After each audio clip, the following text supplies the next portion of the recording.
देखते हैं इसमें 51 नंबर क्वेश्चन से शुरू होता है, ठीक है, सबको पता है ये।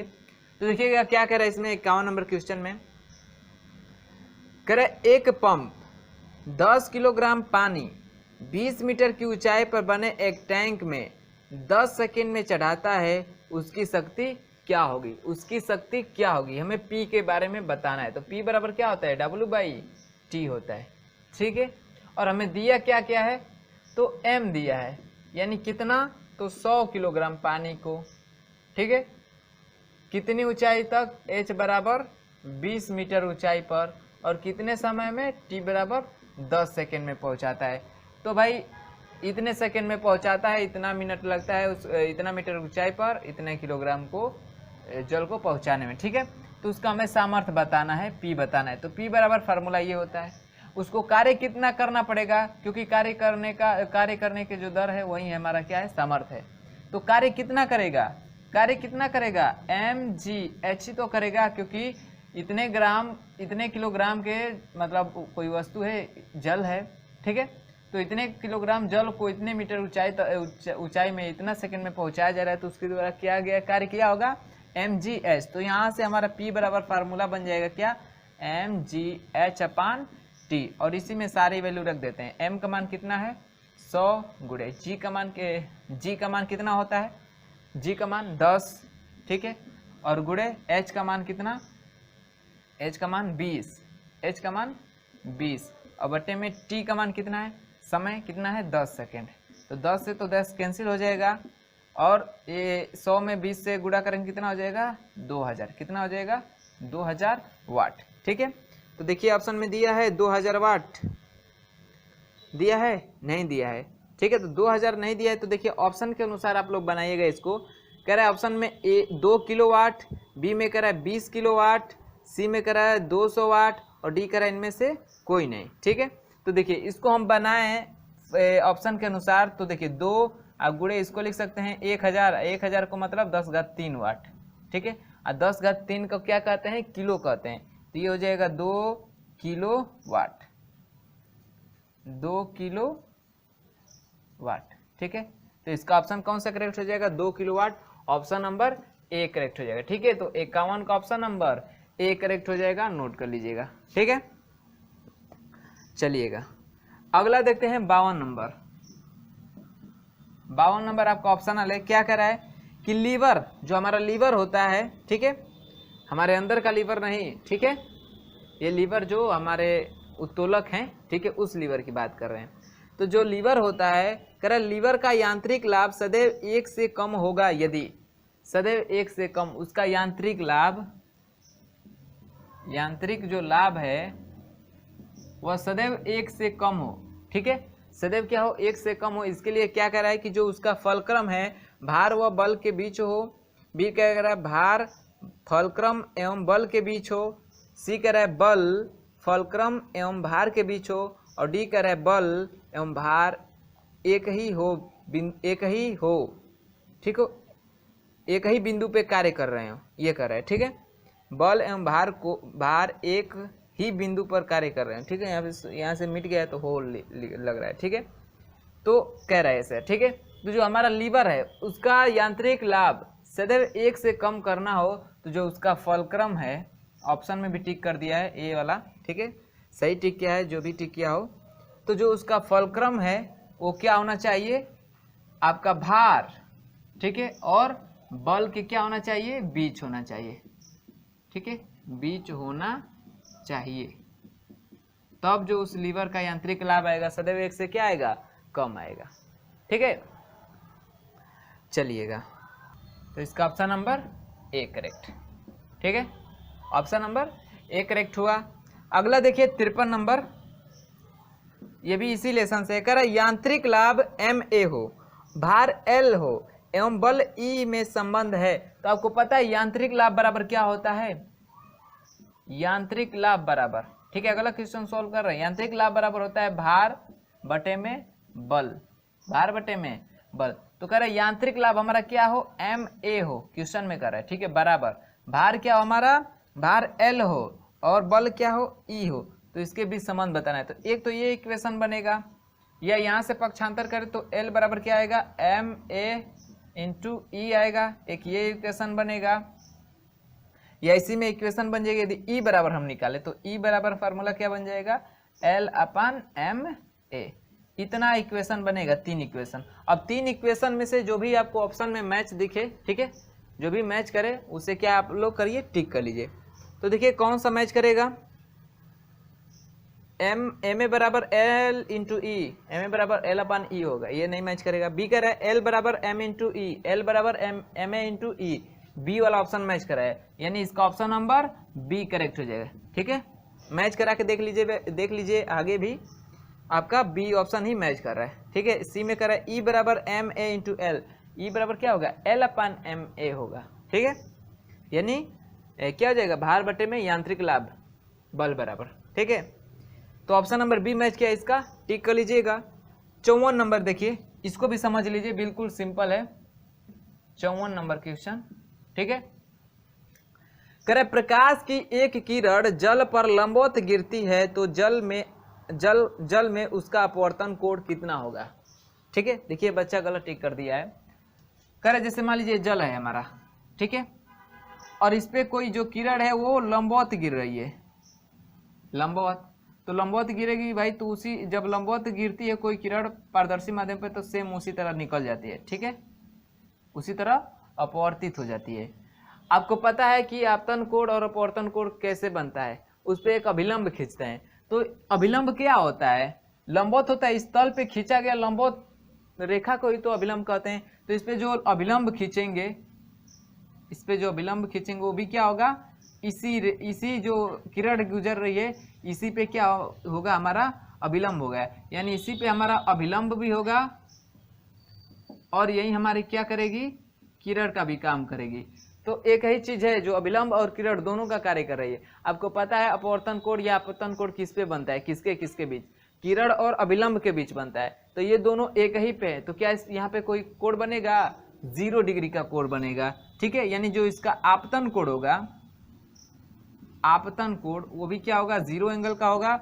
जो अपवर्तन कोण होगा, ठीक है, अपवर्तन कोण वो भी क्या होगा, 0 एंगल का होगा। ठीक है, तो जो करा इसमें उसका अपवर्तन कोण कितना होगा, तो कितना होगा, 0 डिग्री। ठीक है, यानी 54 का ऑप्शन नंबर सी करेक्ट हो जाएगा, 0 डिग्री। ठीक है दोस्तों, समझ में आया इतना, तो नोट करिएगा, फिर आगे हम लोग भी देखते हैं।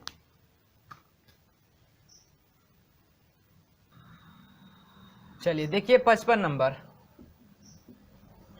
ठीक है, 55 नंबर कर, एक तालाब की आभासी गहराई 9 मीटर है, यदि जल का वायु के सापेक्ष अपवर्तनांक 4/3 है तो वास्तविक गहराई है कितनी होगी। तो आपको फॉर्मूला पता है। ठीक है, क्या होता है, अपवर्तनांक बराबर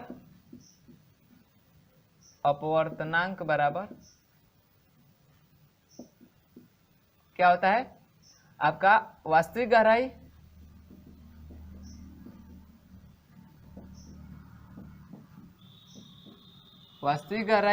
अब बटे में क्या होता है, आभासी गहराई,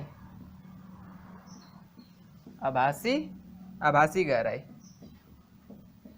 ठीक है, आभासी गहराई।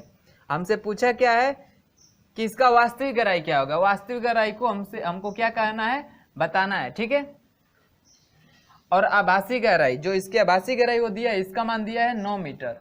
ठीक है, और अपवर्तनांक दिया है कितना, 4/3 दिया है।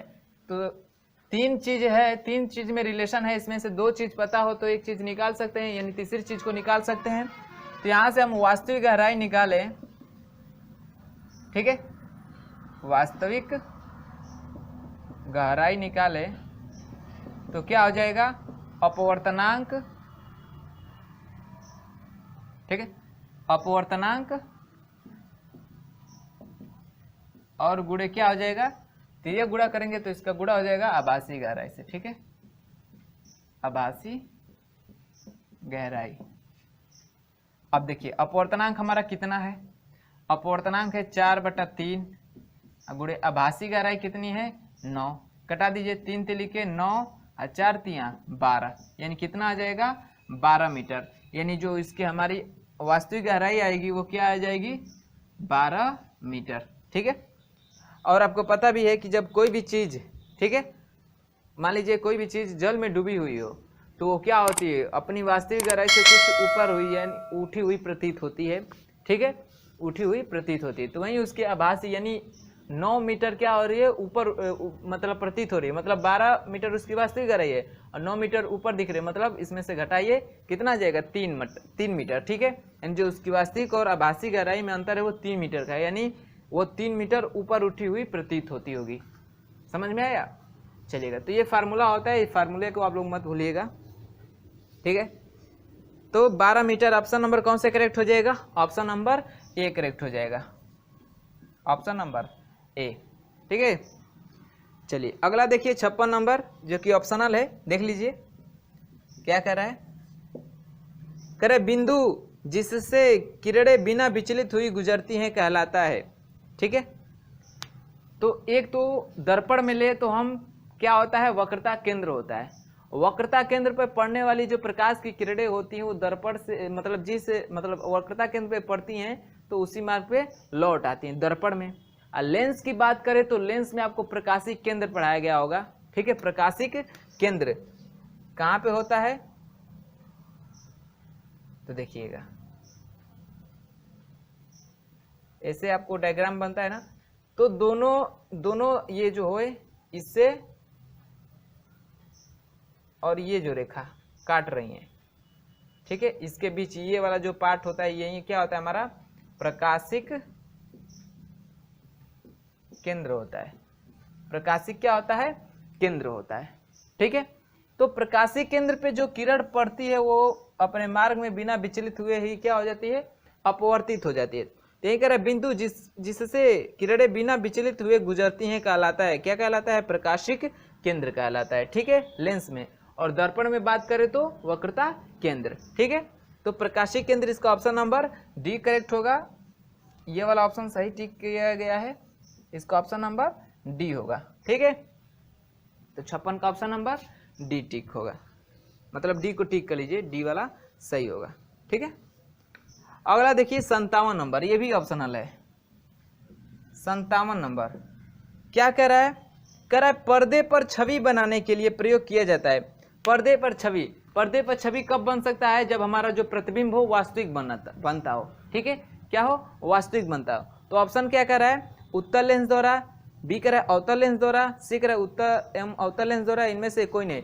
तो लेंस की बात किया है यहाँ पे, तो लेंस में किस लेंस में आपका वास्तविक प्रतिबिंब बनता है, उत्तल लेंस में। किस में बनता है, उत्तल लेंस में। और अवतल लेंस में क्या होता है, आभासी होता है। यानी मैंने कहा था कि जो दर्पण होता है, ठीक है, जो उसकी प्रतिबिंब बनने की जो कंडीशन होती है लेंस में चेंज हो जाती है, लेंस में चेंज हो जाती है। आपका दर्पण में, अवतल दर्पण में वास्तविक प्रतिबिंब बनता है और उत्तल दर्पण में आभासी बनता है, लेकिन इसका सेम उल्टा हो जाता है लेंस में। उत्तल लेंस में आपका वास्तविक बनता है और अवतल लेंस में आभासी बनता है। तो वास्तविक प्रतिबिंब को ही तो हम पर्दे पे प्राप्त कर सकते हैं, तो किससे बनता है, उत्तल लेंस से। तो हमारा 57 का क्या हो जाएगा आंसर, उत्तल लेंस, क्या हो जाएगा, उत्तल लेंस, ठीक है।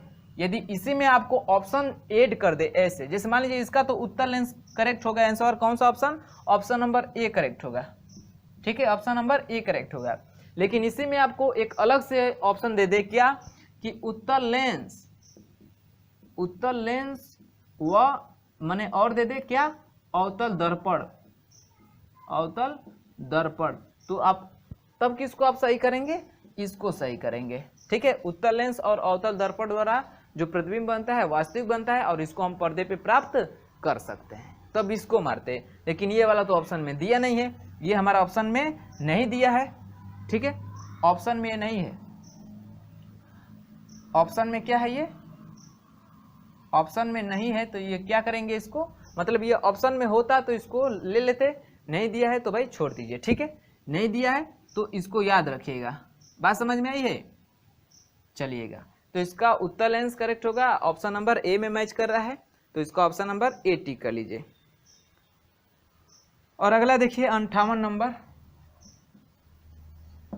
58 नंबर क्या करे, एक उत्तल लेंस जिसकी फोकस दूरी 20 सेंटीमीटर है, उत्तल लेंस है, उत्तल लेंस, फोकस दूरी कितनी है उत्तल लेंस की, जो एफ है वो कितनी है, 20, तो ये पॉजिटिव होता है ना, तो 20 सेंटीमीटर। जो चिन्ह परिपाटी का नियम होता है वो लेंस और दर्पण दोनों के लिए, जो लेंस का होता है वहीं दर्पण का भी होता है, ठीक है। जो अवतल लेंस का होगा वहीं अवतल दर्पण का चिन्ह परिपाटी नियम होगा, और जो उत्तल लेंस का होगा वहीं आपका अवतल लेंस का उत्तल लेंस का चिन्ह परिपाटी नियम होता है, ठीक है।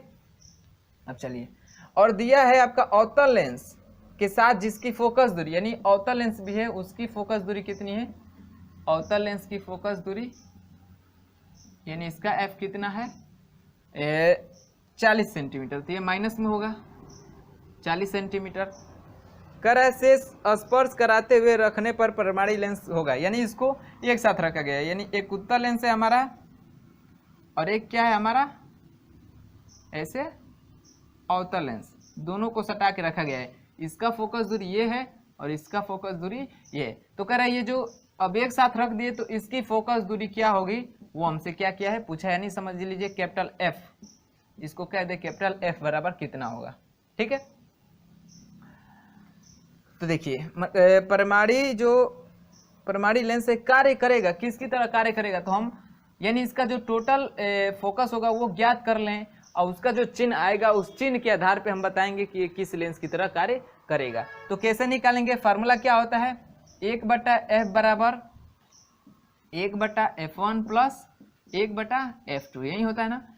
ये इसको f1 मान लेते हैं, इसको f2 मान लेते हैं और इसी पे रख के सॉल्व करिए तो 1/f बराबर क्या हो जाएगा 1/f1 कितना है 20, देखिए प्लस है और इसका चिन्ह माइनस है तो क्या हो जाएगा -1/40, ठीक है।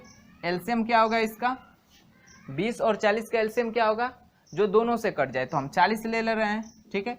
और जो एलसीएम होता है उससे मैंने बताया कि सब में गुणा कर दीजिए, तो गुणा करेंगे तो यहाँ पे देखिए गुणा करेंगे तो हो जाएगा 40/f बराबर कितना बचेगा 20 दूना के 40, 2 और 40 से कम में 40 1, यानी +2 और -1 कितना हो जाएगा +1। और यहाँ से f बराबर निकाले, f बराबर तो क्या आएगा 40 और वो भी किस में प्लस में, तो f बराबर +40 आया है, +40 सेंटीमीटर, तो प्लस में आया है तो आपको यही चिन्ह से मतलब हो गया। देखिए अवतल लेंस का जो फोकस है वो माइनस में है, ठीक है, तो जो फोकस दूरी यहाँ पे निकली वो प्लस में निकली, प्लस में निकली है, इसका मतलब जो परिमाणी लेंस कार्य करेगा वो किसकी तरह कार्य करेगा, उत्तल लेंस की तरह कार्य करेगा, किसकी तरह उत्तल लेंस की तरह, ठीक है।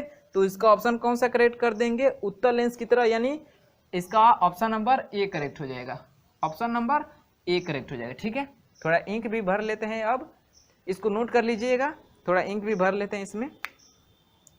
समझ में आया ना समझ में आया तो एक बार रिवर्स करके देख लीजिए, बिल्कुल सिंपल था। इसका परिमाणी फोकस निकालिए कितना होगा, फार्मूला यही होता है, जितने होंगे आगे वैसे जोड़ते जाइए, 1/1/f3 प्लस 1/f4 जितना होगा उसको जोड़ के जो परिणामी फोकस आएगा, ठीक है, यहाँ से f बराबर कितना है 40। ये समझ में है ना, ऐसा क्वेश्चन आपको सोल्व कराएं, प्रकाश का जितना भी लेसन हम लोग पढ़े हैं उसके न्यूमेरिकल ऐसे ही सोल्व कराएं, आपको बताएं, ठीक है। ये बिल्कुल थोड़ा सिंपल हो जाता है, गुणा भाग कैलकुलेशन से अच्छा हो जाता है ऐसे कटा पिटा के, ठीक है ना। तो चलिए f बराबर आपका आया +40 में, +40 मतलब जो फोकस प्लस में है वो किसकी होती है, उत्तल लेंस की होती है, प्लस में फोकस दूरी, ठीक है। तो जो परिमाणी लेंस होगा वो हमारा उत्तल लेंस की तरह कार्य करेगा, ठीक है ना। चलिए इतना नोट करिए, फिर आगे हम लोग सॉल्व करते हैं, नोट करिएगा। चलिए देखिए 59 नंबर क्वेश्चन, इधर ऑप्शनल मिलेंगे, इस मॉडल पेपर में आपको ऑप्शनल के प्रैक्टिस हो जाएंगे कि कैसे कैसे ऑप्शनल पूछ सकते हैं, ठीक है। कह रहा परिदृश्य प्रकाश के लिए तरंगदैर्ध्य का परास है, यानी तरंगदैर्ध्य कितना से कितना हो सकते हैं परिदृश्य के लिए। तो आपको जब प्रकाश पढ़ाया गया हो तो उसमें एक डायग्राम दिखाया गया था कि जो बैगनी रंग की होती है 4000 से 4300 एंगस्ट्रॉम के बीच होता है, इसी तरह 4300 से कुछ ऐसे, इसी तरह उसमें चलते चलते लाल रंग सबसे ज्यादा किसकी होती है, लाल रंग की। लाल रंग की कितना होता है 6400 से 7800 एंगस्ट्रॉम, यानी जो वहाँ से मिनिमम से लेके, ठीक है, यानी मिनिमम से लेके बात करें तो 4000 से कहाँ तक जाता है, 4000 एंगस्ट्रॉम से 7800 एंगस्ट्रॉम, इतना ही तो जाता है, ठीक है। इसी के बीच हमारा जो होता है तरंगदैर्ध्य का परास होता है परिदृश्य का। तो इसमें आपका इतना ऑप्शन दिया है, देखिए 4000 से 8000 दिया है, तो ये लगभग में तो 8000 के पास जा रहा है ना, तो इसको हम 7800 ना मान के 8000 ही कर दीजिए भाई, ठीक है, 8000 ही कर दीजिए। तो जो इस तरंगदैर्ध्य का परास होगा परिदृश्य का, ठीक है। अब ये दृश्य के लिए होता है, 4000 से 78000। इसमें परी यानी कुछ और आ जाएंगे किरणें, तो मान लीजिए कुछ 200 तक बढ़ गई तो वहीं 8000 कर दिए, ठीक है। तो 8000 एंगस्ट्राम से 4000 यानी 4000 से 8000 एंगस्ट्राम के बीच उनका क्या होता है, तरंगदैर्ध्य का प्रकाश होता है, किसका, परिदृश्य प्रकाश के लिए, ठीक है। तो इसका ऑप्शन नंबर सी करेक्ट हो जाएगा, 4000 से 8000 एंगस्ट्राम, ठीक है। चलिए अगला हम लोग देखते हैं 60 नंबर क्वेश्चन। 60 नंबर में क्या करा, पराबैंगनी प्रकाश का स्रोत है, ये हम लोग जब चैप्टर पढ़ रहे थे तो उसमें भी ये क्वेश्चन था, ठीक है। विद्युत बल्ब, लाल गर्म लोहे की गेंद, सोडियम का वाष्प लैंप या कार्बन आर्क लैंप, क्या था हमारा, ऑप्शन भी टिक किया गया है सही। जो हमारी लाल गर्म लोहे की जो गेंद है, यानी जो लोहे की गेंद है उसको एकदम गर्म कर दे तो वो पराबैंगनी प्रकाश का क्या बन जाएगी, स्रोत, यानी उससे पराबैंगनी किरण निकलेगी, यानी इसका ऑप्शन नंबर बी करेक्ट हो जाएगा, ठीक है। लोहे की गेंद, वो भी क्या हो, लाल गर्म हो, क्या हो, लाल गर्म हो, ठीक है। ऑप्शन नंबर बी टिक कर लीजिएगा। अगला देखिए 61 नंबर, ऑप्शनल है। विद्युत चुंबकीय तरंग जिसकी तरंगदैर्ध्य 30 सेंटीमीटर और वेग इतना मीटर हो तो आवृत्ति होगी, बिल्कुल सिंपल है, समझिए ऑप्शनल ही है, आप दिमाग में ही सोल्व करके इसको बता सकते हैं, ठीक है। फार्मूला क्या होता है, v बराबर n इंटू लेमडा, हमसे n बराबर पूछा है तो क्या होगा, n बराबर v अपान लेमडा। अब v का मान दिया है, देखिए प्रकाश का वेग 3 गुणे 10 की पावर 8 मीटर पर सेकेंड, अब बटे में लेमडा तरंगदैर्ध्य दिया है 30 सेंटीमीटर, ठीक है। अब यहाँ पे थोड़ा चेंज कर लेते हैं, 30 सेंटीमीटर दिया है तो मीटर में चेंज करेंगे तो क्या हो जाएगा, या इसी को चेंज कर दीजिए, मीटर में क्या हो जाएगा, 30 गुणे 10 की पावर -2 मीटर, इतना लिख सकते हैं, तो लिख दीजिए 30 गुणे 10 की पावर -2 मीटर, ठीक है। अब यहाँ से निकालिए तो n बराबर आवृत्ति बराबर हो जाएगा क्या, ये कट जाएगा कितना, 10 बार में, अब 10 का पावर +1 है, 10 की पावर -2 है, तो कितना हो जाएगा, 10 की पावर 8 है, ठीक है, 10 की पावर 8 है, और नीचे क्या बचा है, 10 की पावर 1 और 10 की पावर -2, 10 की पावर -1, इसको भी ऊपर ले जाएंगे तो 10 की पावर 8 प्लस 10 का पावर 1 हो जाएगा, जोड़ देंगे कितना, 10 की पावर 9, 10 की पावर 9 हर्ट्ज, ठीक है, इतना हो जाएगा। तो इतना ऑप्शन दिया है, देखिए 10,000 हर्ट्ज, सॉरी 10 की पावर 9 हर्ट्ज दिया है, या 10 की पावर मेगा हर्ट्ज में दिया है, तो 10 की पावर 9 को तो मेगा कहते हैं, या इसी को कह सकते हैं 1 मेगा हर्ट्ज, 1 मेगा हर्ट्ज। तो देखिए इतना भी दिया है, 1 मेगा हर्ट्ज दिया ही नहीं है, ठीक है। 5000 मेगा हर्ट्ज, 500 मेगा हर्ट्ज, सी 50 मेगा हर्ट्ज और डी करा, इनमें से कोई नहीं, तो मैच ही नहीं करा 1 मेगा हर्ट्ज, तो हम क्या मारे, ऑप्शन नंबर डी को मारिए, ठीक है। तो इसका ऑप्शन नंबर डी क्या हो जाएगा, करेक्ट हो जाएगा, इनमें से कोई नहीं मैच कर रहा है, ठीक है। चलिए इतना समझ में आ रहा है ना, आगे और 2 क्वेश्चन देख लेते हैं, उसके बाद से जो आगे होगा इसका उसको अगले वीडियो में देखेंगे, ठीक है। जैसे 2 पार्ट में देखते चल रहे हैं उसी तरह इसका भी देख रहे हैं। 62 नंबर कह रहा है, यदि किसी तरंग का आयाम 2 गुना कर दिया जाए तो उसकी तीव्रता यानी लाउडनेस क्या होगी, पर क्या प्रभाव पड़ेगा या क्या हो जाएगी, ठीक है। तो क्या होता है, तीव्रता होता है प्रोपोर्शनल होता है आयाम के स्क्वायर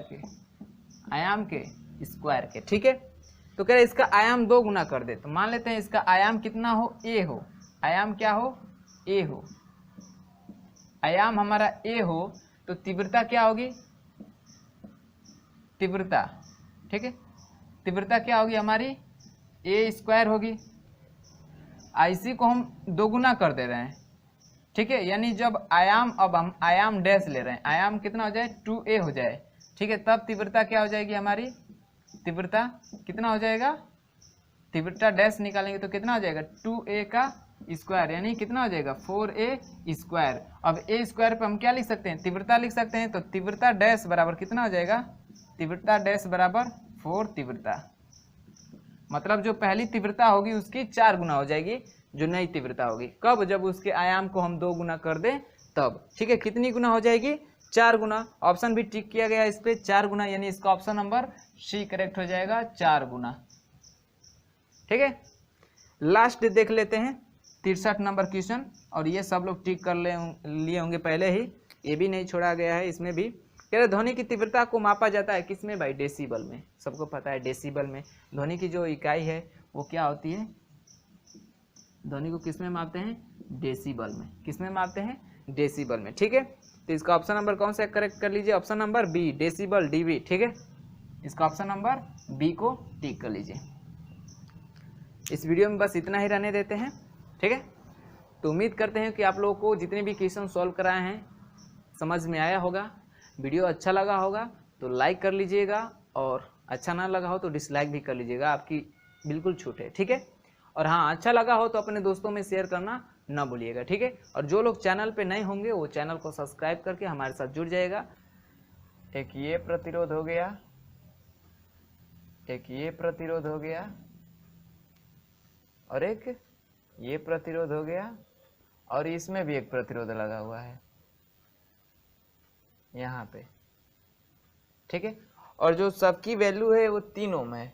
ये भी 3 ओम का है, ये भी 3 ओम का है, ये भी 3 ओम का है, ये भी 3 ओम का है, और ये भी 3 ओम का है। ठीक है, पॉइंट डिनोट कर देते, ये हमारा x है, ये y है, ये z है, और ये p है, और ये q है। ठीक है, तो हमें x और y के बीच क्या करना है, बताना है कि उसका तुल्य प्रतिरोध क्या होगा, यानी x और y के बीच, यानी पूरे इस परिपथ का हमें बताना है कि क्या होगा तुल्य प्रतिरोध। ठीक है, तो सबसे पहले देखेंगे कि भाई कौन कौन से प्रतिरोध किस क्रम में जुड़े हुए हैं, और उसके बाद से हम लोग क्रम का जो फार्मूला होता है उसके अनुसार इसको ऐड करते हुए हम तुल्य प्रतिरोध निकालेंगे। ठीक है, तो चलिए, यदि हम इसको x को और y को मैं पकड़ के ऐसे मतलब फैलाऊं तो ये डायग्राम ऐसे बनेगा, देखिएगा। ठीक है, ऐसे डायग्राम बनेगा।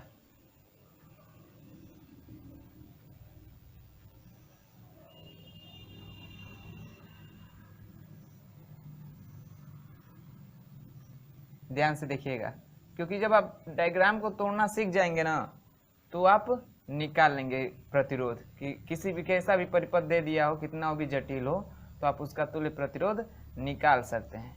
ठीक है, ऐसा बनेगा। देखिए कितने प्रतिरोध है, 3 2 5 प्रतिरोध है ना, 1 2 3 4 5।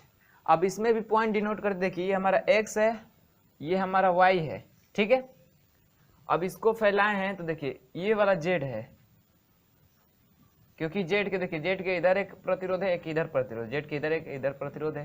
ठीक है, और ये वाला जो है कहाँ गया, देखिए z हो गया, और ये हमारा p है, और ये हमारा क्या है, q है। ठीक है, p और q के बीच में ये 3 प्रतिरोध हैं, p और q के, क्योंकि देखिए p z q के बीच में कितने प्रतिरोध है, ये इतने प्रतिरोध हैं, तो ये हमारा क्या है, PQ है। अब इसी का, अब यहाँ से आपको एकदम आपको साफ दिख रहा होगा कि कौन किस क्रम में जुड़ा हुआ है, कैसे निकालेंगे।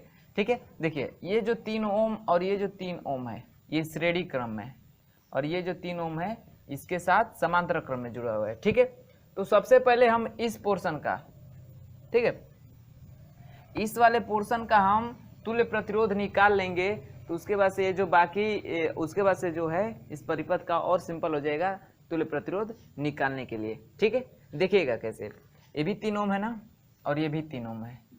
देखो इसको निकाल लेते हैं इस पर, ये वाला डायग्राम का, तो जो इसके जगह पे जो प्रतिरोध यूज करेंगे, अब ये वाला इसके जगह पे जो होगा वो श्रेणी क्रम हो जाएगा। श्रेणी क्रम के लिए आप जानते हैं डायरेक्ट जोड़ देते हैं। ठीक है, तो चलिए निकालते हैं। डायग्राम में ही देखिए, फार्मूला यूज नहीं करेंगे, क्योंकि आप लोग पेपर में ज़्यादा कलम का यूज़ ना करना है, ज़्यादा जितना माइंड में सॉल्व करना शुरू करेंगे जितना जल्दी से आपके लिए फ़ायदेमंद होगा। देखिए ये वाला और ये वाला, ठीक है, ये किस क्रम में है, श्रेणी क्रम में। तो श्रेणी क्रम के लिए बताएं, यदि आपका प्रतिरोध क्या है, समान है, तो आप तो जनरली ऐसे भी जोड़ सकते हैं, 3 3 6 होगा। या एक और टेक्निक बताए थे कि जब प्रतिरोधों का मान समान हो तो श्रेणी के लिए क्या करते हैं, R × N करते हैं, और समांतर के लिए क्या करते हैं, समांतर के लिए R/N करते हैं। ठीक है, यानी जितनी संख्या होती है प्रतिरोधों को उसमें से एक की वैल्यू के साथ गुणा कर दीजिए, भाग कर दीजिए, श्रेणी और समांतर क्रम का तुल्य प्रतिरोध आ जाएगा। तो ये श्रेणी क्रम है, तो 3 कितने हैं, 2 है, तो 3 दूना 6। ठीक है, इस फार्मूले का भी ये वाला आप लोग बात ध्यान में रखिएगा, कहीं कहीं पे आपको मतलब सहायता करेगा। ठीक है, आपको बहुत ज़्यादा टाइम को बचा सकता है ये वाला। ठीक है ना, चलिए तो इसका निकालेंगे तो 3 3 6 ओम, तो इसके जगह पे हम एक 6 ओम का प्रतिरोध यूज कर सकते हैं, 6 ओम का प्रतिरोध, ठीक है। इसके जगह पे हम 6 ओम का प्रतिरोध यूज कर लेंगे। अब देखिए ये 6 ओम हो गया, ये 3 ओम हो गया, ठीक है। अब इसका अब ये किस क्रम में है दोनों, तो समांतर क्रम में। तो समांतर क्रम के लिए अब तो ये तो फार्मूला कब लगता है, एन आर अपन एन कब करेंगे, जब दोनों की वैल्यू समान होगी, ये भी 6 है ये भी 6 ओम है तब प्रयोग करेंगे ये फार्मूला, ठीक है। या ये 3 ओम है ये 3 ओम है तब प्रयोग करेंगे, जब वैल्यू समान होती है तब इनका प्रयोग करेंगे, ठीक है। ये जब वैल्यू समान हो तब के लिए फार्मूला है, ठीक है। अब देखिए अब यहाँ पे हम इसका निकाले तो 1/r बराबर होता है फार्मूला 1/r1, तो 1/r1 6 हो जाएगा, 1 प्लस 1/3 हो जाएगा। एलसीएम क्या होगा 6, तो एलसीएम से सब में गुणा करते हैं, तो इसको सॉल्व करेंगे तो इसमें गुणा करेंगे तो 6/r होगा। देखिए यहाँ से गुणा करेंगे तो 6 कम में 6 और 3 दूना 6, 2 1 3 यानी इतना होगा 6/r बराबर 3, ठीक है। इसको सॉल्व करेंगे तो अब यहाँ से 3 एकम 3 3 दूनी 6, तो यानी यहाँ से 2/r बराबर किया हुआ है 1, ठीक है। तो यहाँ से तिर्यक गुणा करेंगे, हमें r की वैल्यू चाहिए, तिर्यक गुणा करेंगे तो r बराबर क्या आएगा 2 ओम, r बराबर क्या आएगा 2 ओम, ठीक है। तो r बराबर 2 ओम आएगा, तो हम इसके जगह पे नोट करते जाइएगा, ये समझते जाइए यहाँ पे, ठीक है। तब इन दोनों प्रतिरोधों की जगह पे हम एक प्रतिरोध यूज कर सकते हैं 2 ओम का, ठीक है। तो हम दो प्रतिरोध 6 ओम और 3 ओम का दो प्रतिरोध समांतर क्रम में जोड़ने से बेहतर है हम वहां 2 ओम का क्या करें प्रतिरोध यूज कर ले, क्योंकि इसका जो तुल्य प्रतिरोध आएगा 2 ओम आएगा, तो वही काम करेगा। तो इसके जगह पे हम एक तुल्य प्रतिरोध 2 ओम का यूज कर दे रहे हैं, ठीक है। 2 ओम का प्रतिरोध लगा दे रहे हैं यहाँ पे। अब तो एकदम क्लियर हो गया है, ठीक है। ये 3 ओम है, ये 2 ओम है, ये 3 ओम है और श्रेणी क्रम में जुड़ा हुआ है। x और y के बीच इसी का हमें प्रतिरोध बताना है, तुल्य प्रतिरोध। तो कितना हो जाएगा 3 3 6 2 8, यानी जो x और y के बीच तुल्य प्रतिरोध होगा वो कितना होगा 8 ओम होगा। यही आपका क्या है आंसर है 8 ओम। समझ में आया है, बिल्कुल सिंपल था, ठीक है। डायग्राम को आप तोड़ते जाइए छोटा से छोटे भाग में, ठीक है, और उसके बाद उसको सॉल्व करिए। तो 8 ओम ऑप्शन नंबर की बात कर ले तो कौन सा ऑप्शन सही हो जाएगा 8 ओम, ऑप्शन नंबर ए करेक्ट हो जाएगा, ठीक है। 64 का ऑप्शन नंबर ए। समझ में आया है, ठीक है ना। चलिएगा अगला देखते हैं 65 नंबर क्वेश्चन। 65 नंबर क्वेश्चन, ऐसा भी आप क्वेश्चन सॉल्व किए हैं थ्योरी में, ठीक है, जब चैप्टर पढ़ाया जा रहा था। तो कह रहा है 4 सेल जिनका विद्युत वाहक बल 2 वोल्ट एवं आंतरिक प्रतिरोध 0.1 ओम है सीरीज में जुड़े हुए हैं। किस क्रम में जुड़े हुए हैं सीरीज में। देखिए भाई जब सेलों का भी संयोजन पढ़ाया गया था तो उसमें फार्मूले बताए गए थे, ठीक है, कि क्या होता है समांतर क्रम के लिए क्या होता है और श्रेणी क्रम के लिए क्या होता है, फार्मूला वहां पे भी बताया गया था, ठीक है। तो कह रहा है जोड़ा गया है इस बैटरी को एक अमीटर जिसका आंतरिक प्रतिरोध नगण्य है लेकिन उसका जो बाह्य प्रतिरोध यानी उसका जो प्रतिरोध है 1.6 ओम का प्रतिरोधक एवं 8 ओम प्रतिरोधक से सीरीज में जोड़ने पर 2A की धारा प्रवाहित होती है, R का मान होगा। इसका भी डायग्राम बना दे। देखिए कह रहा है जो 4 सेल हैं जिनका प्रतिरोध आंतरिक प्रतिरोध 0.1 ओम और 2 वोल्ट है उसका, ठीक है, विद्युत वाहक बल सीरीज में जुड़े हुए समांतर क्रम में। तो चलिए जो आपका एक डायग्राम भी बना देते हैं इसका। देखिए एक ये सेल हो गया, एक ये सेल हो गया, एक ये सेल हो गया और एक ये सेल हो गया, 4 सेल हो गए। अब इसके साथ एक श्रेणी क्रम में ही एक अमीटर जोड़ा गया है, ठीक है, अमीटर जोड़ा गया है और इसी में श्रेणी क्रम में ही क्या जोड़ दिया जा रहा है, एक बाह्य प्रतिरोध R भी जोड़ दिया जा रहा है, ठीक है।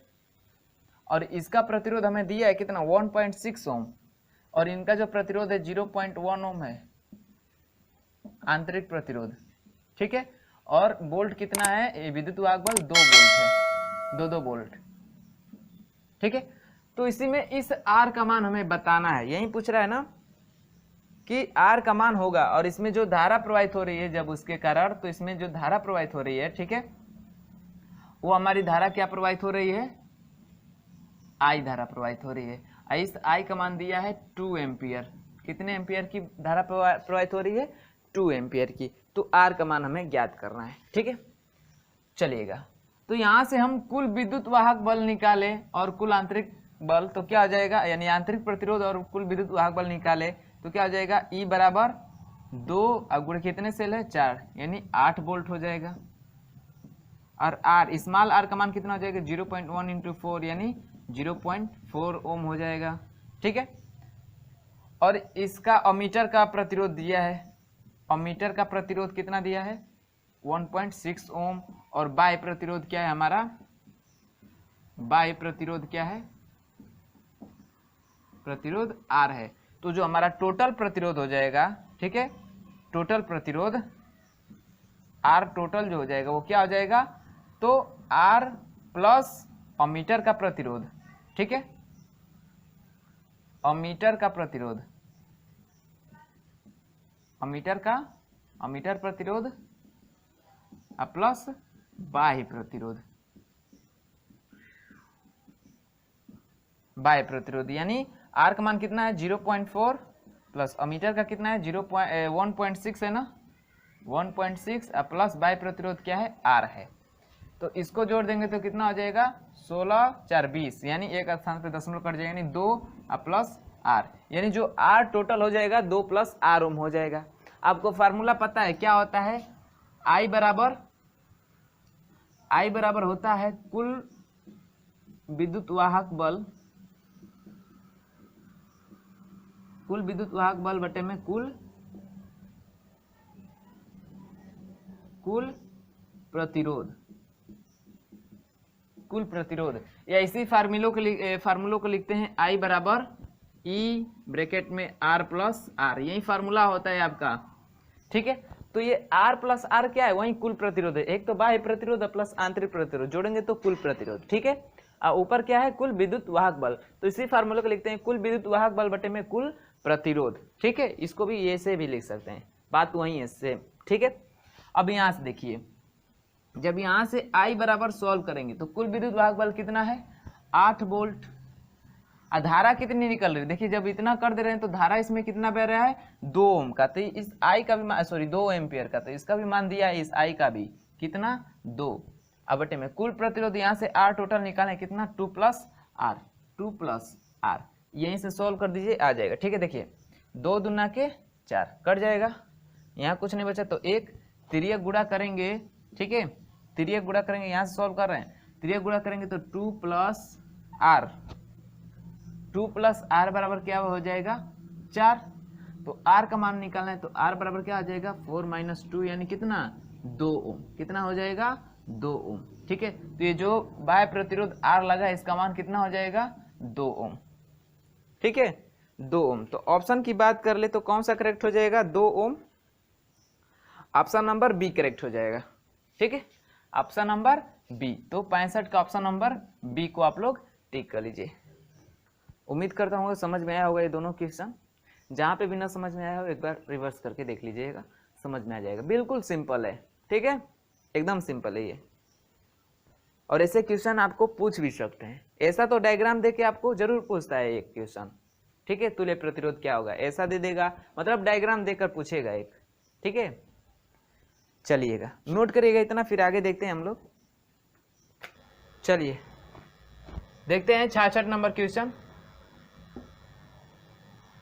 क्या कह रहा है कि एक बिजली के हीटर पर अंकित है 3 किलोवाट एवं 250 वोल्ट, ठीक है।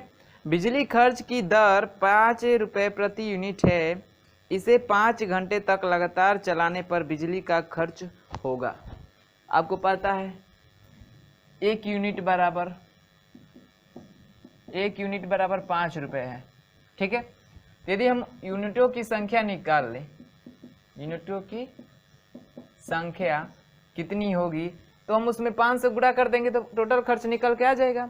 अब गुणा यूनिटों की संख्या का फार्मूला क्या होता है, वाट गुणे घंटा गुणे दिन, यानी कितने दिन, तो दिन तो दिया नहीं है तो दिन को नहीं लेंगे, अब बटे में 1000, यही फार्मूला होता है। यहाँ पे लिख देते हैं दिन।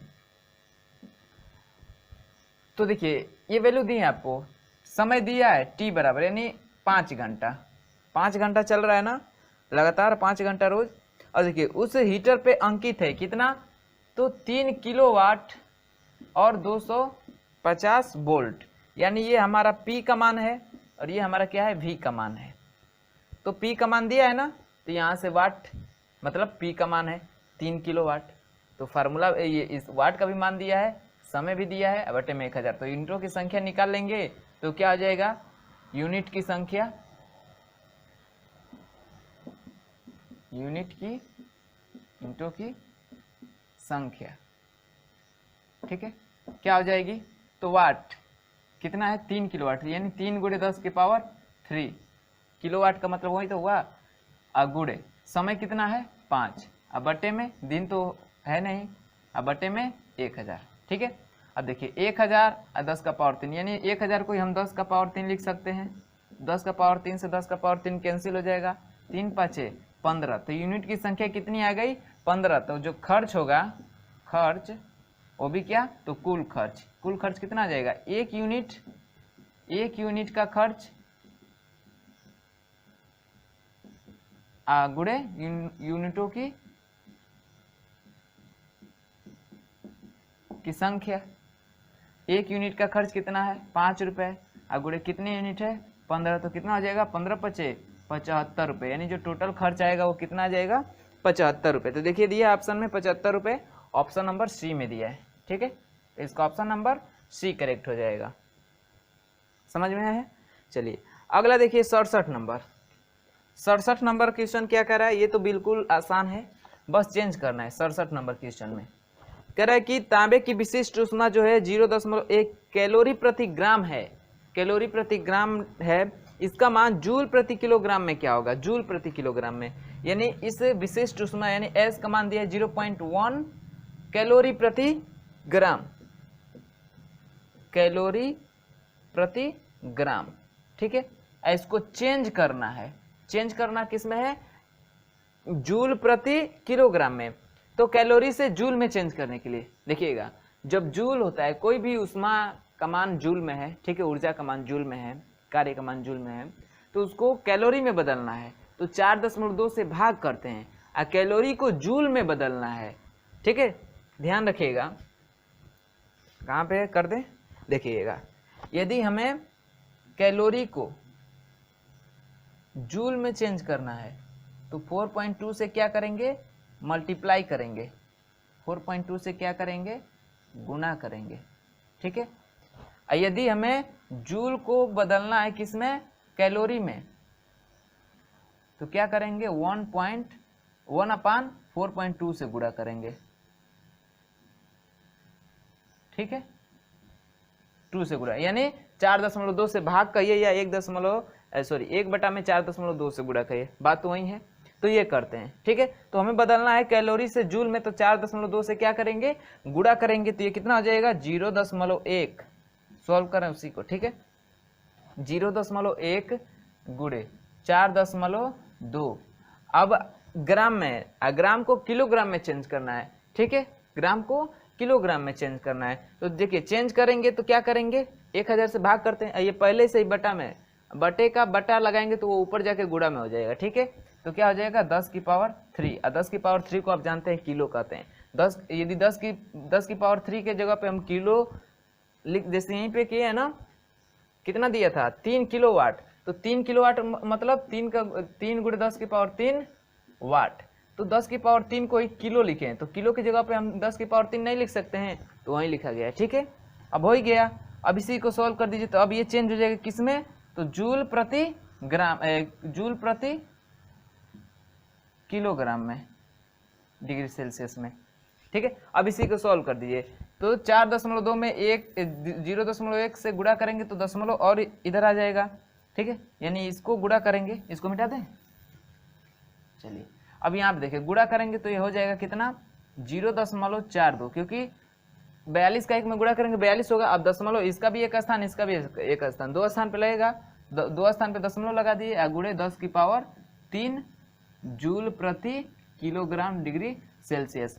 अब इतना भी लिख सकते हैं, यदि ऑप्शन में आपको ये ना मैच किया तो 10 की पावर 3 की जगह पे आपको किलो जूल भी कह सकता है कि 0.42 किलो जूल प्रति किलोग्राम डिग्री सेल्सियस, ये भी कह सकता है। ठीक है, तो ऑप्शन में अब मैच कराइए। देखिए ऑप्शन में तो ऐसे ही दिया है 0.42 × 10 की power 3, option number b match कर रहा है। ठीक है, तो 67 का ऑप्शन नंबर बी करेक्ट हो जाएगा। ठीक है, 67 का ऑप्शन नंबर बी करेक्ट हो जाएगा। समझ में आया? ये बिल्कुल सिंपल था। ठीक है, कैलोरी को जूल में चेंज करने के लिए 4.2 से गुणा किए हैं, और ग्राम को किलोग्राम में चेंज करना है तो किलोग्राम का मान, किलो को क्या कहते हैं, लिखते हैं 10 की पावर 3।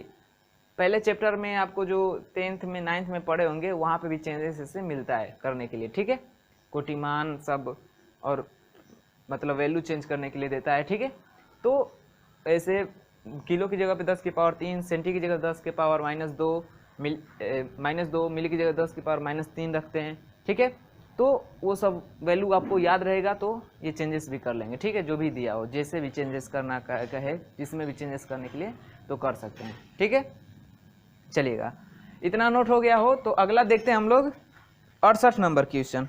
ठीक है, 68 नंबर क्वेश्चन क्या करा इसमें, देखिए करा कि 50, सॉरी यहाँ पे लिख लेते हैं कौन सा सॉल्व कर रहे हैं। 68 नंबर कह रहे 50 सेंटीमीटर फोकस दूरी वाले अवतल शीशे के सामने, यानी अवतल दर्पण है हमारा। दर्पण कौन है? अवतल दर्पण, अवतल दर्पण। ठीक है, तो अवतल दर्पण है, तो अवतल दर्पण जब भी आपको याद आओगे तो उसके जो चिन्ह प्रपाटी का नियम क्या होता है। ठीक है, दर्पण है भाई तो दर्पण का फार्मूला क्या होता है, ये आपको याद आ जाना चाहिए। ठीक है, तो 50 सेंटीमीटर फोकस दूरी वाले अवतल दर्पण है तो फोकस दूरी क्या होती है, माइनस में, यानी एफ बराबर दिया है -50 सेंटीमीटर। शीशे के सामने 25 सेंटीमीटर पर रखी हुई वस्तु का प्रतिबिंब की स्थिति होगी। ये बिल्कुल सिंपल है इसका। ठीक है, यानी इसके सामने कितनी दूरी पर रखी है, u बराबर दिया है -25 सेंटीमीटर, क्योंकि u का मान माइनस में होता है, -25 सेंटीमीटर। तो कह रहा है प्रतिबिंब की स्थिति बताइए, यानी v का मान बताइए। आपको फार्मूला पता है क्या होता है, 1/f बराबर 1/v प्लस 1/u। v का मान निकालना है तो 1/v बराबर क्या हो जाएगा, 1/f माइनस 1/u। अब सबका मान पता है, इसमें से रखते हैं। 1/v बराबर क्या हो जाएगा, 1/f का मान कितना है -50 माइनस 1/u, u का मान कितना है 25, तो -25 है, माइनस वाले से क्या हो जाएगा +25। ठीक है, अब आपको पता है हमने सॉल्व करा है कैसे कि इसका निकालते हैं एलसीएम। एलसीएम क्या होगा, 25 और 50 का दोनों से कट जाएगा, वो एलसीएम होगा, तो एलसीएम हो जाएगा 50 से भी कट जाएगा, 25 से भी कट जाएगा, एलसीएम निकालेंगे 50 से आएगा। ठीक है, अब आपको पता है कि जो एलसीएम आता है उसमें सब में गुणा करते हैं उस एलसीएम से, तो 50 में इससे गुणा करेंगे तो हो जाएगा 50/v बराबर। अब देखिए इसमें गुणा करेंगे तो कटेगा ना, ये यहीं पे हम लोग कटा देते हैं, सॉल्व करने का बताएं कि इसको कटा दीजिए, कितनी बार कटेगा, -1 बार में, इसको कटाएंगे तो +2 बार में, तो -1 और +2 कितना हो जाएगा +1। तो यहाँ से v बराबर निकालेंगे तो कितना हो जाएगा +50 सेंटीमीटर। अब ये प्लस चिन्ह आपको बताएगा कि वो प्रतिबिंब की स्थिति क्या होगी। प्लस चिन्ह बता रहा है, इसका मतलब जो प्रतिबिंब बनेगा वो कहाँ बनेगा, दर्पण के पीछे। ठीक है, क्योंकि ये दर्पण के पीछे बनेगा, ऐसे दर्पण है अवतल दर्पण हमारा। ठीक है, तो इसका जो प्रतिबिंब बनेगा इसके पीछे बनेगा। ठीक है, वो दूरी क्या होगी, तो 50 सेंटीमीटर, दूरी क्या होगी 50 सेंटीमीटर होगी।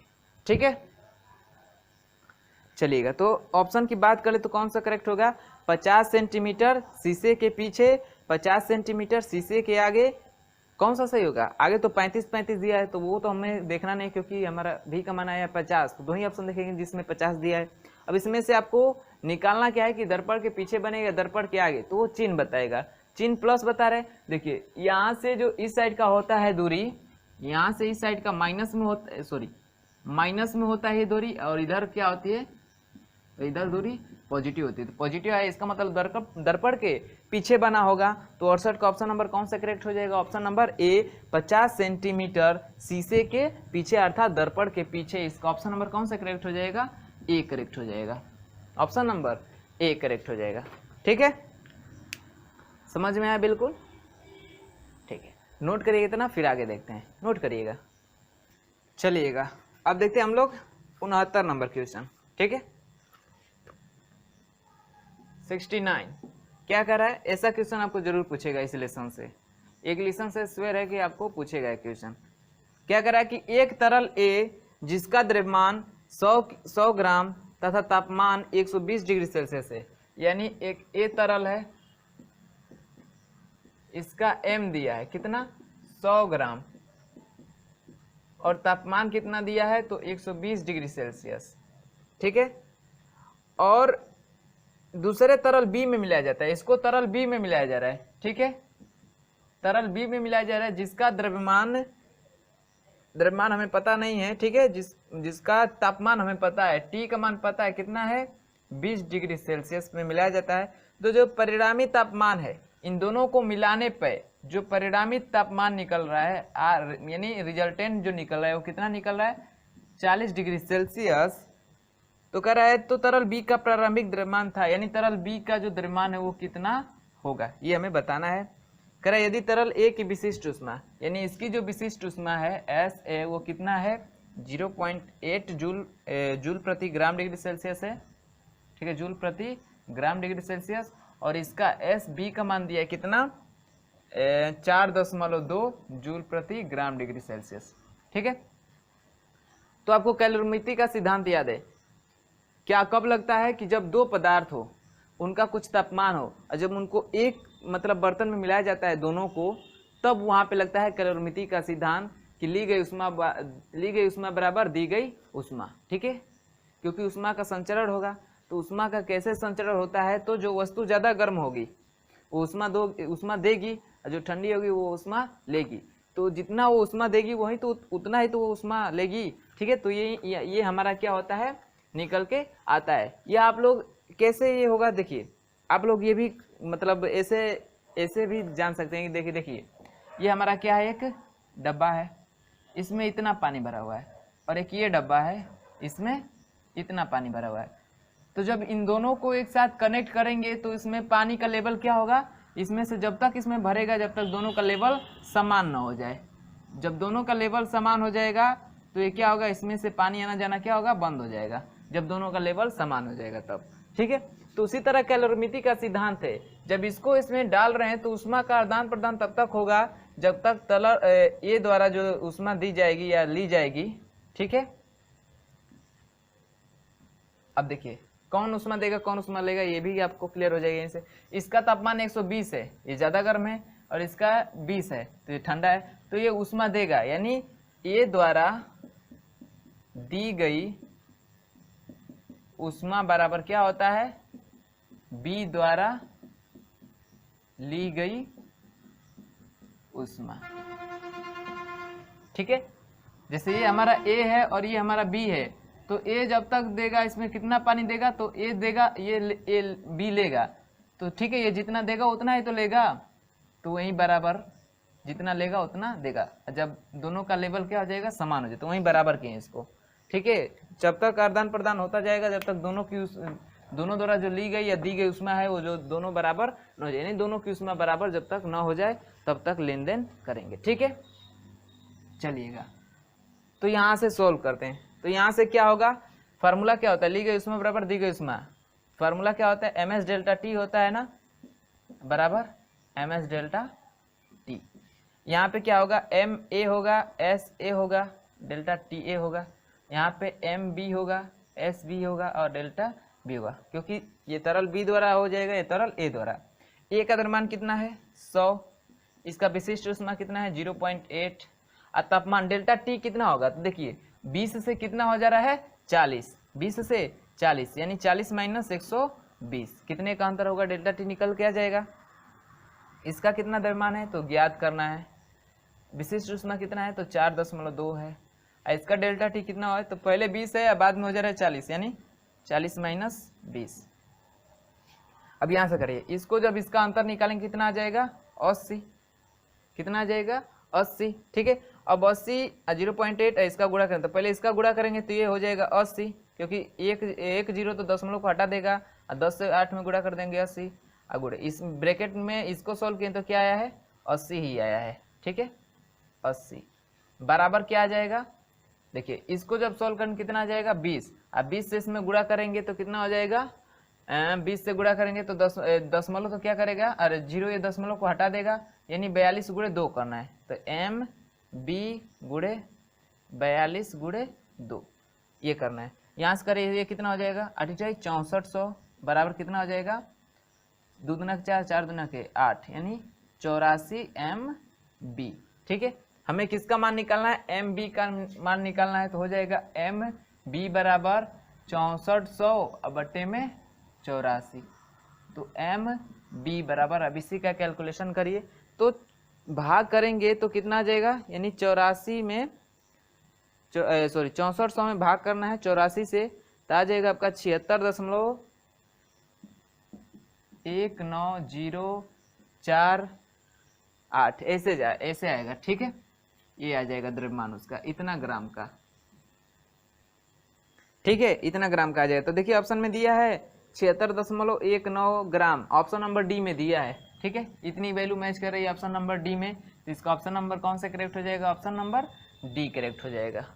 बात समझ में आई है, चलिएगा, बिल्कुल सिंपल था। ठीक है, इतना समझ में आया आप लोगों को। ली गई उष्मा बराबर दी गई उष्मा, इससे आपको जरूर एक क्वेश्चन मिलेगा पेपर में। ठीक है, ये जो लेसन है ये भी इम्पोर्टेंट है, इससे एक क्वेश्चन जरूर आते हैं। ठीक है, चलिएगा, इतना सोल्व हो जाए तो अगला देखते हैं 70 नंबर क्वेश्चन। ठीक है, 70 नंबर क्या कर रहा है इसमें, 70 नंबर में ऑप्शनल है। ठीक है, इसको इधर देख लेते हैं। 70 नंबर क्या कह रहा है, देखिएगा, कह रहे कि आदर्श कृष्णिका की अवशोषण क्षमता होती है। तो याद रख लीजिए भाई, जो आदर्श कृष्णिका होती है उसकी जो अवशोषण क्षमता होती है, आदर्श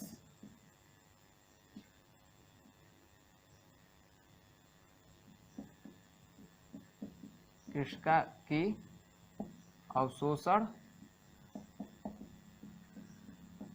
क्षमता क्या होती है, एक होती है। क्या होती है, एक होती है। आदर्श कृष्णिका की जो अवशोषण क्षमता होती है वो क्या होती है, एक होती है। बात याद रखिएगा। ठीक है, तो कौन सा ऑप्शन सही हो जाएगा, इसका ऑप्शन नंबर ए करेक्ट हो जाएगा। 70 का ऑप्शन नंबर ए, आदर्श कृष्णिका की अवशोषण क्षमता कितनी होती है, एक होती है, याद रखिएगा। ठीक है, चलिए आगे हम बात करते हैं हम लोग। ठीक है, 70 हो गया, अब 71 की बात करते हैं।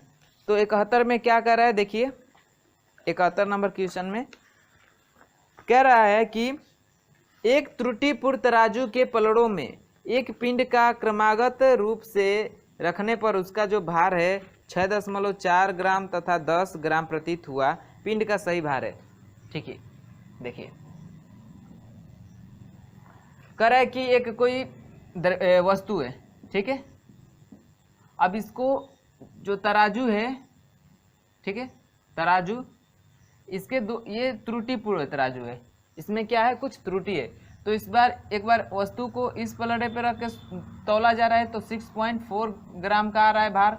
ठीक है, एक बार इस पे रख के तौला जा रहा है, ठीक है, बारी बारी से, तो इस पे 10 आ रहा है, 10 ग्राम ऐसे इस पे प्रतीत होता है। दोनों पलड़ों पे बारी बारी से रख के उसको तौल रहे हैं तो 6.4 ग्राम तथा 10 ग्राम प्रतीत हुआ। तो पिंड का सही भार होगा, पिंड का जो सही भार है उसका क्या, वो क्या होगा, तो फार्मूला होता है W बराबर √W1 + W2। ठीक है, ये फार्मूला होता है, इस फार्मूले से आप निकाल सकते हैं। तो क्या हो जाएगा, W बराबर √ में W1 का मान कितना है, यानी W1 यानी पहले पलड़े पर रखे तो कितना आएगा, फिर दूसरे पलड़े पर रखे उसी वस्तु को तो कितना आएगा, वो है। ठीक है, तो इसका मान है 6.4। ठीक है, और गुणा होता है, सॉरी प्लस कर रहे हैं, गुणा होता है, और गुणे दूसरा W2 का मान कितना है, 10। तो यहाँ से W बराबर आ जाएगा कितना, √ में गुणा करेंगे तो कितना हो जाएगा, 64। और 64 का स्क्वायर आप जानते हैं कितना होगा, वर्गमूल 8। तो कितना हो जाएगा, 8 ग्राम। तो जो उस वस्तु का वास्तविक भार होगा वो कितना होगा, 8 ग्राम होगा। तो देखिए 8 ग्राम दिया है, जी हाँ, ऑप्शन नंबर डी में दिया है। ठीक है, तो 71 का ऑप्शन नंबर डी करेक्ट हो जाएगा, 8 ग्राम। बात समझ में आई है। ठीक है, चलिएगा, तो इतना सॉल्व कर लीजिए। नोट कर लीजिए। अगला 72 नंबर देख लीजिए, ये भी बिल्कुल सिंपल है। 72 नंबर क्वेश्चन क्या कह रहा है कि m द्रव्यमान के एक कण का संवेग p है, इसकी गतिज ऊर्जा होगी, गतिज ऊर्जा होगी, ये हमसे पूछा है। ठीक है, तो m द्रव्यमान का वस्तु उसका संवेग p है, तो p बराबर आपको पता है क्या होता है, p बराबर m into v, m into v। और काइनेटिक एनर्जी यानी गतिज ऊर्जा बराबर क्या होता है, 1/2 mv स्क्वायर, 1/2 mv स्क्वायर। ठीक है, अब यहाँ से किसी का भी मान आप ज्ञात कर लीजिए, यहाँ से m का मान निकाल लीजिए या v का मान ज्ञात कर लीजिए, क्योंकि इसमें m v दोनों दिख रहा है। तो यहाँ से आपको जो वैल्यू निकालना है वो रखना है, वो यहाँ से निकाल सकते हैं। ठीक है, तो चलिए हम v की वैल्यू निकालें या m की वैल्यू, आप बताइए किसकी वैल्यू निकालें। ठीक है, यहाँ से किसकी वैल्यू निकालें हम, ऐसे नहीं समझ में आ रहा तो ऑप्शन के अनुसार आप लोग देख लीजिएगा किसकी वैल्यू हमें निकालना है। ठीक है, तो चलिए हम v की वैल्यू निकाल लेते हैं। तो इस फार्मूले से हम v की वैल्यू निकाले तो क्या आएगा, p अपान m, और उसी v की वैल्यू को यहाँ पे रख देंगे तो क्या हो जाएगा, 1/2 m, v की जगह पे रखेंगे p अपान m, तो v स्क्वायर, यहाँ पे v स्क्वायर है ना, तो v स्क्वायर रखेंगे तो क्या हो जाएगा, p square upon m square, क्योंकि दोनों का स्क्वायर होगा। तो यहाँ से हो जाएगा p स्क्वायर बटा में m स्क्वायर। तो देखिए m से स्क्वायर कट जाएगा तो क्या बचेगा, k बराबर यहाँ से बचेगा क्या, p स्क्वायर, देखिए k बराबर क्या बचेगा, k बराबर p स्क्वायर बटा में m और गुणे 2 कितना हो जाएगा, 2m। ठीक है, 2m, ये है आपका आंसर। ठीक है, k बराबर p स्क्वायर अपान 2m, वहाँ पे थोड़ा ज़्यादा नज़दीक होंगे तो समझ में नहीं आ रहा होगा। ठीक है, इसको मिटा देते हैं, ये ऊपर वाला का था। ठीक है, यहाँ से हम v की जो वैल्यू निकाले थे, क्या निकाले थे, p अपान m निकाले थे। ठीक है, p अपान m, इसका स्क्वायर यहाँ पे रखना है तो वहीं, चलिए स्क्वायर यहाँ का कर दिए थे तो वहीं था p square upon m square, वहीं वैल्यू यहाँ पे रखे थे, सॉल्व करने पाया था k बराबर p स्क्वायर अपान 2m।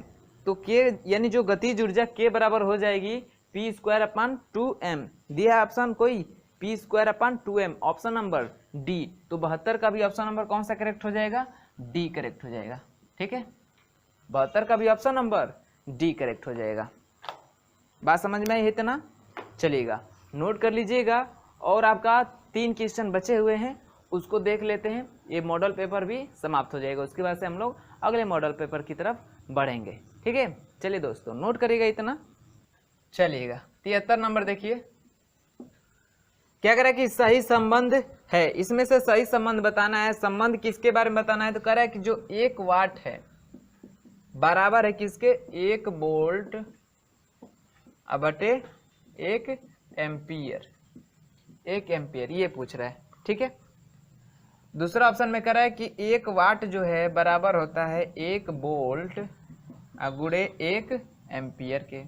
तीसरे में कह रहा है 1 वाट जो बराबर होता है 1 बटा में 1 वोल्ट गुणे 1 एम्पियर के बराबर होता है। ऑप्शन डी में कह रहा है 1 वाट जो बराबर होता है 1 एम्पियर बटे में 1 वोल्ट के बराबर होता है, 1 वोल्ट के बराबर होता है। ये हमें इस ऑप्शन में से कौन सा ऑप्शन सही है ये हमें बताना है। ठीक है, तो इधर दिया है वाट, वाट का मतलब P होगा।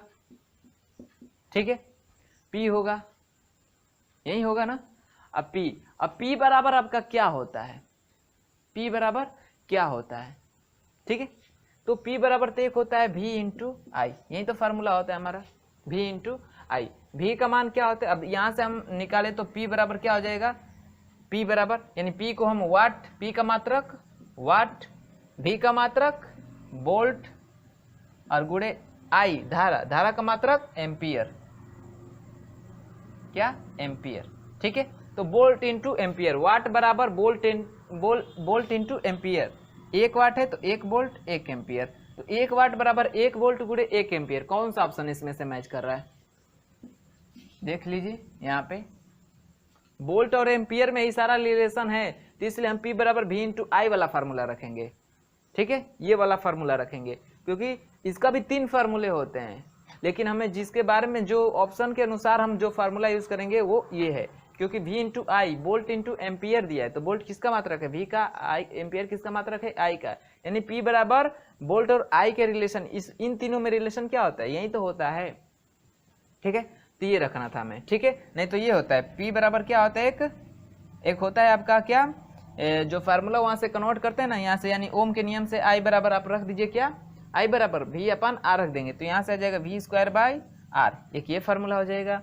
या यहाँ से फिर एक p बराबर फार्मूला आता है क्या, आपका आता है, यदि अब v बराबर रख दीजिए, v बराबर आई इंटू आर, तो यहाँ से आ जाएगा आई स्क्वायर आर, एक ये फार्मूला होता है।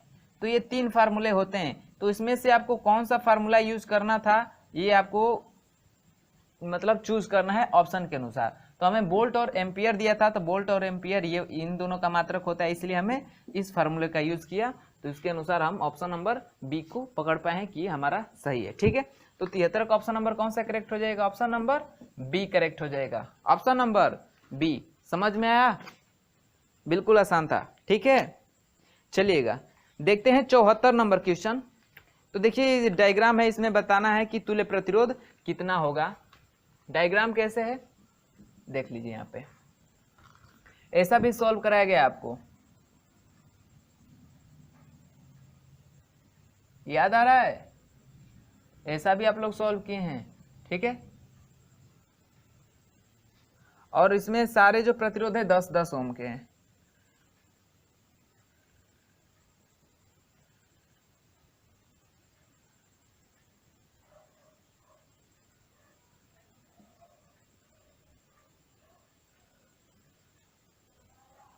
सब कितने के हैं, 10 ओम के हैं। ठीक है, तो ए और बी, इस बिंदु ए और बी के बीच तुल्य प्रतिरोध क्या होगा, प्रभावी प्रतिरोध होगा, वही हमसे क्या करना है, वही हमसे पूछा है, वही हमें बताना है। तो आपको मैंने बताया था कि जब ऐसा चित्र दिख जाए तो ये इस वाले प्रतिरोध, क्योंकि इसमें धारा नहीं बहेगी, तो इस वाले प्रतिरोध का जो होता है इसको निगलेक्ट कर देते हैं। ठीक है, क्योंकि जब धारा यहाँ से बटेगी तो यहाँ से धारा सीधे ऐसे चली जाती है।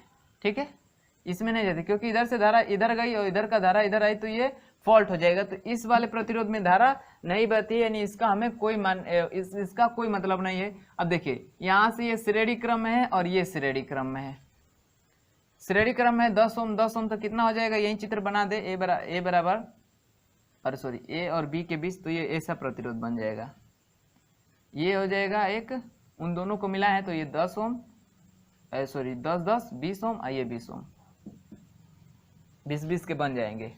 और ये किस क्रम में जुड़ जाएंगे, समांतर क्रम में। ठीक है, समांतर क्रम में। आपको बताएं अभी जब पहला क्वेश्चन सॉल्व किए थे इस वीडियो का, तो कि समांतर क्रम के लिए क्या कहते हैं, जब प्रतिरोध समान हो, 20-20 है तो क्या करते हैं, R/N कितने हैं, 2 है ना, 2 से भाग कर दीजिए, कितना आ जाएगा 10 ओम, कितना आ जाएगा 10 ओम। ठीक है, 10 ओम, तो 10 ओम ऑप्शन नंबर कौन सा करेक्ट हो जाएगा, ऑप्शन नंबर ए करेक्ट हो जाएगा, ऑप्शन नंबर ए करेक्ट हो जाएगा। ठीक है, समझ में आया, बिल्कुल सिंपल था, सब लोग समझ गए होंगे। ठीक है, समझ गए होंगे, क्या क्वेश्चन आपको दिखा होगा तो आप लोग वीडियो को पॉज करके खुद सॉल्व कर लिए होंगे। ठीक है, चलिएगा लास्ट क्वेश्चन 75 नंबर क्वेश्चन। ठीक है, इसी के साथ हमारा ये मॉडल पेपर समाप्त हो जाएगा। 75 नंबर क्वेश्चन देखिएगा और इसको पूरे जोश के साथ सॉल्व करिएगा। जिसको सॉल्व करना हो वीडियो को पॉज करके सॉल्व करके फिर आगे देख लेगा कि सही सॉल्व किए हैं या नहीं। ठीक है, तो चलिए देखते हैं। कह रहा 2 राशियों का परिणामी अधिकतम होगा जब उनके बीच का कोण होगा, क्या होगा। फार्मूला आपको मॉडल पेपर सॉल्व कराएगा तो फार्मूला बताया गया है। क्या होता है फार्मूला, परिणामी r बराबर होता है अंडर रूट में a square plus b square plus 2ab cos theta.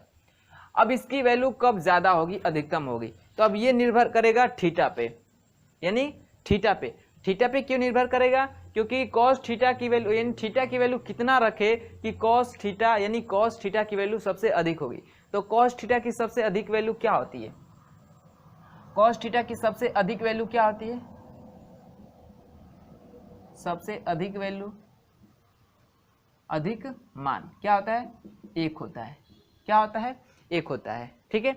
अब या किसी भी निष्पत्ति की बात करें तो उसकी जो सबसे अधिक वैल्यू होती है 1 होती है। नहीं तो और किसी एंगल पे निकालेंगे, किसी भी एंगल पे निकालिए, देखिए 0, 30, 45, 60, 90, 120, 135, 150, यही होता है ना, इतना का हम लोग ज़्यादा यूज़ करते हैं। तो जो वैल्यू निकालेंगे तो सबसे जो उसमें अधिक मान आता है 1 आता है, और सबसे कम मान क्या आता है? कम मान, सबसे कम मान क्या आता है? तो 0 आता है। क्या आता है? 0। 0 और 1 के बीच में ही, ये 0 से लेके 180 के अंश के बीच के जितने भी एंगल होते हैं उसमें जो वैल्यू निकालते हैं इतने के बीच आते हैं। ठीक है। तो सबसे अधिक वैल्यू 1 और सबसे कम वैल्यू 0। ठीक है। तो हमें अधिकतम मान बताना है कि इसका अधिकतम मान होगा r का, परिणामी का। तो हमें यहाँ पे cos थीटा की अधिकतम वैल्यू क्या रखना है? 1। यानी जो cos थीटा बराबर होगा वो क्या होना चाहिए? 1 होना चाहिए। तब इस r का जो मान होगा वो क्या होगा? अधिकतम होगा। r का मान क्या होगा? अधिकतम होगा। अब यहाँ से थीटा की वैल्यू हमें इसमें, क्योंकि ऑप्शन में थीटा की वैल्यू पूछा है। ठीक है, ऑप्शन में थीटा की वैल्यू पूछा है, तो अब यहाँ से थीटा की वैल्यू निकाल लीजिए। cos थीटा बराबर कितना हो जाएगा? cos 1 अंश कितने का मान होता है? cos 0 अंश का मान, सबको पता है 0 अंश का मान। cos से cos कैंसिल हो जाए तो थीटा बराबर कितना आ जाएगा? 0। कितना हो जाएगा? 0। यानी जो cos थीटा, यानी जो दोनों बल हैं उनके बीच का कोण 0 हो जाएगा, तब उसका जो परिणामी बल है वो क्या होगा? ज़्यादा होगा। आप ऐसे भी बता सकते थे। ठीक है, देखिए 2 बल, एक ये बल है एक ये बल, इसका ज़्यादा मान कब होगा? जब दोनों एक ही डायरेक्शन में लग रहे हों। दोनों एक ही डायरेक्शन में लग रहे हैं तभी तो। मान लीजिए ये बल इधर लग रहा है, ये भी बल इधर ही लगाएं, ये भी बल इधर ही लगाएं, तो इनके बीच कोई एंगल बनेगा? नहीं बनेगा। यही बल इधर से लगा रहे हैं और ये बल इधर से लगा रहे हैं, तो इनके बीच कुछ एंगल बना तो कम हो जाएगी वैल्यू, वो कम होगी थोड़ी। ठीक है, क्योंकि इधर से बल लगा रहे हैं, इधर से बल, जो बल होगा असंतुलित बल हो जाएगा। ठीक है, तो वैल्यू कम, यानी उसका मान अधिक नहीं हो पाएगा। कब होगा? जब दोनों को एक ही साइड, एक ही डायरेक्शन में लगाएं। ठीक है, एक ही डायरेक्शन मतलब उसके बीच थीटा जो होगा एंगल वो 0 होगा। अब फार्मूला से भी आप निकाल लिए, cos थीटा की वैल्यू सबसे अधिक होनी चाहिए, सबसे अधिक होता है 1। ठीक है, 1, तो cos थीटा बराबर 1, तो थीटा की वैल्यू यहाँ से निकाले तो cos थीटा 1 जो होता है 0 अंश का मान होता है, यहाँ से कटाएंगे तो कितना आ जाएगा? 0। ठीक है, बात समझ में आई होगी? चलेगा, तो उम्मीद करता हूँ कि जितने भी क्वेश्चन सॉल्व कराए होंगे आप लोग को पसंद आए होंगे, और वीडियो भी अच्छा लगा होगा तो आप लोग वीडियो को लाइक ज़रूर कर लीजिएगा। ठीक है, और अपने दोस्तों में शेयर कर लीजिएगा। और जो लोग चैनल पे नए होंगे तो उनको तो कुछ कहना नहीं है। ठीक है, जानते हैं क्या कहने वाले हैं। वो लोग वीडियो को वो लोग चैनल को सब्सक्राइब कर लेंगे और साथ ही बेल आइकन को प्रेस करके ऑल नोटिफिकेशन का ऑप्शन ऑन कर लेंगे। ठीक है, तो चलिएगा दोस्तों, अब अगले वीडियो में मिलेंगे एक नए मॉडल पेपर के साथ। तो चलिए देखते हैं अगला मॉडल पेपर 2015 सॉल्व हो गया ना, 2016, अब 2015 देखेंगे। तो मिलते हैं उसके साथ अगले वीडियो में, तब तक के लिए बाय।